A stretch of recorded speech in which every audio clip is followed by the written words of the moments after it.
Next, we've got Mr. Davidson. I can't read the last name. I'm sorry, sir. Davidson, Mr. Mayor, of which I have my name and address on a piece of paper for you if the officials would like so. You can go ahead and give it to the clerk, please, sir. Okay.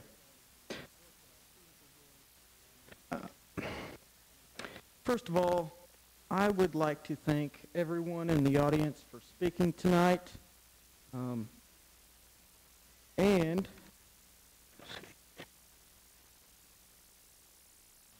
my speech seems to have changed because I live with my parents, and in 2002, they bought their first house.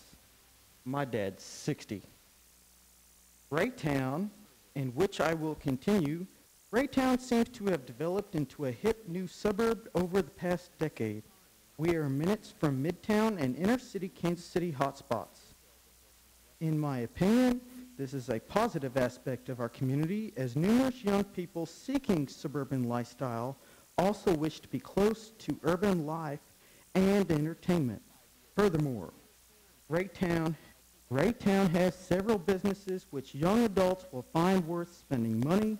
That being said, the economy has evolved in some ways in which renting is more appealing to especially those who are not ready to buy a home or no plans to buy a home. Raytown also offers great options for prospective residents looking to downsize. I apologize for from reading from paper.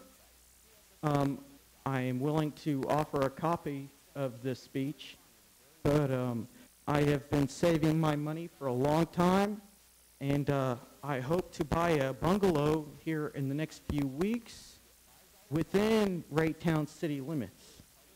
I will continue. My focus primarily with rental properties is single-family and duplex-style structures. Many existing homeowners can be turned off by new renters on a close-knit street. Renters can be an excellent asset to the city, as it allows residents to discover Raytown adventure and ambition, as well as City Hall benefiting from landlords finding tenants. My concern, excuse me. My concerns are when non-apartment dwelling tenants solely live within a structure with no regard to the appreciation to the home or even the neighborhood itself. I recently witnessed a landlord remodel a home with a backyard pool, and he proceeded to take the contents inside the home and bury them, trash and the pool altogether underground. I made a complaint, and the city official acted swiftly. While that is a real-life example, I myself wonder what other landlords do to their profitable buildings and how they treat their buildings and their residents. I have faith that the board will make good decisions which may be considered now or have already been in place. Landlords should face the same consequences as homeowners, codes violations, etc. Renters should share the same responsibility. A systematic inspection or systematic checkup of a property, yearly or quarterly, would ensure a stable neighborhood. Frequent communication between landlords and city officials will help, as well as between new tenants and city officials. I apologize. Between landlords and city officials, between tenants and city officials, continued.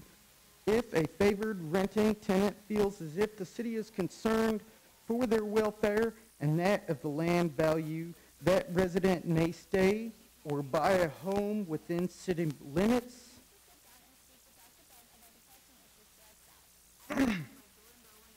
And that is what I feel both Raytown and its officials are looking for.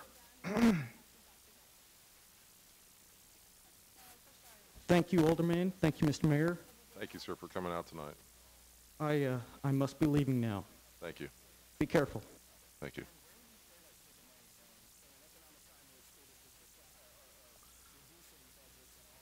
How about Terry Tuggle?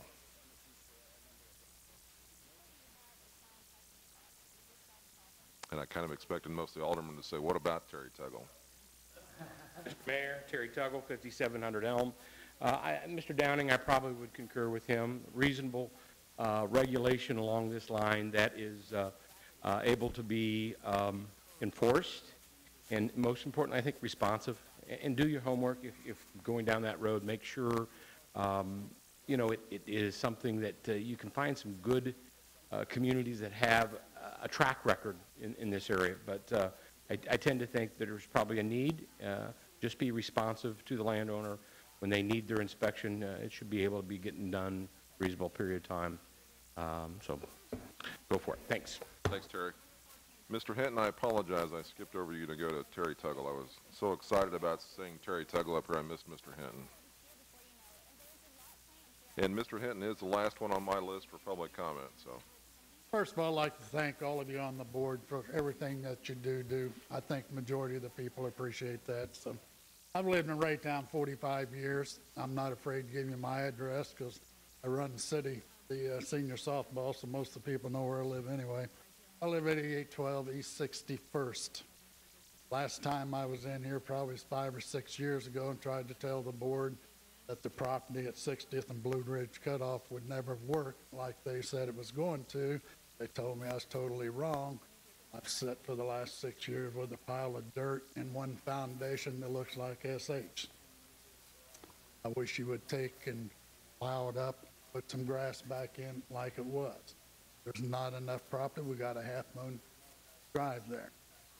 I've had rental property all the way from Roland Park to Independence and Kansas City for 40 years. Luckily, I'm out of it. It used to be I could rent property and people stay in there for 5 years.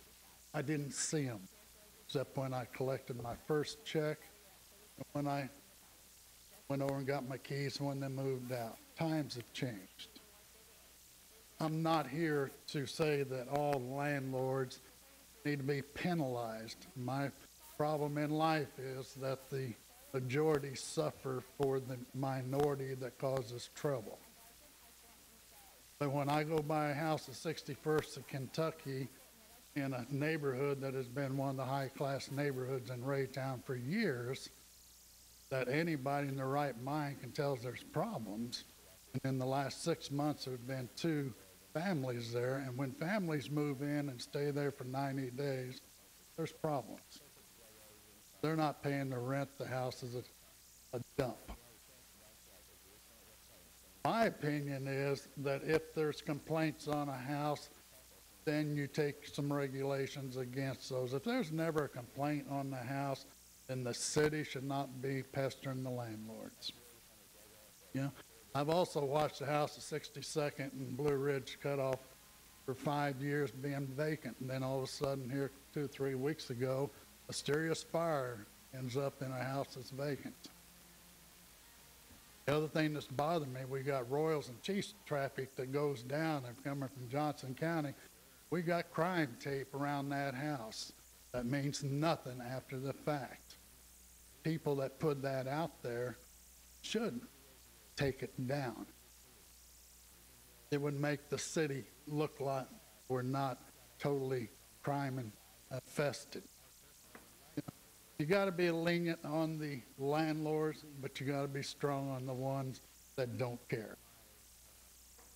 And one other thing I called the city on 2 years ago, and I would love to see happen, is the islands of 63rd and Blue Ridge Cutoff there at night.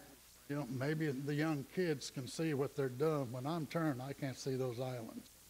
If you want to look at all those islands and look at the tire marks on them, you'll understand what I mean. And I was in the lane heading south on Blue Ridge there one night, and here comes an older fella in a Cadillac that cuts in the left-hand turn lane. Totally missed it. A little white paint on that concrete fluorescent paint or the yellow paint would make a tremendous difference for the people in the area. But you got a problem with the rental houses, but you only got a problem with the ones that are causing you problems. And my real estate people that I've known for years always told me that, you know, if you want to sell your house, it's got to look good from the outside.